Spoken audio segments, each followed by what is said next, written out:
Hi friends, இன்றைக்கி நம்ம என்ன செய்ய போகிறோம்னா அரிசி பருப்பு சாதம் செய்ய போகிறோம். அதுக்கு எண்ணெய் காய வச்சுட்டு அதில் கடுகு, மிளகு, ஜீரகம், கொஞ்சம் பெருங்காயத்தூள் போட்டிருக்கேன், பொரிய விட்டுருக்கேன்.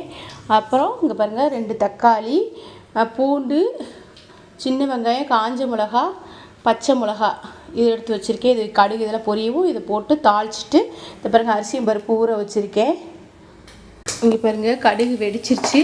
இப்போ நம்ம பூண்டு, வெங்காயம், தக்காளி, கருவேப்பிலை, காஞ்ச மிளகா, பச்சை மிளகா இதெல்லாம் சேர்த்து நம்ம நல்லா வதக்கி பாருங்கள். தக்காளி வெங்காயம் வதங்குது. இது ரொம்ப நல்லா குலைவாக வதங்கணும்னு அவசியம் இல்லை. இதில் கல் உப்பு, மிளகாத்தூள், மஞ்சத்தூள் சேர்த்துக்கலாம். சேர்த்து ஒரு கிளறிக்கலாம். இங்கே பாருங்கள் ஊற வச்ச அரிசியும் பருப்பும் சேர்த்தாச்சு. இப்போ அதுக்கு தேவையான தண்ணியை ஊற்றி நம்ம விசில் போட்டுக்கலாம். இங்கே பாருங்கள் 3 விசில் போயிடுச்சு. இப்போ சாப்பாடு ரெடி ஆயிடுச்சு. இங்கே பாருங்கள் கொத்தமல்லி, நெய் சேர்த்து ஒரு கிளறு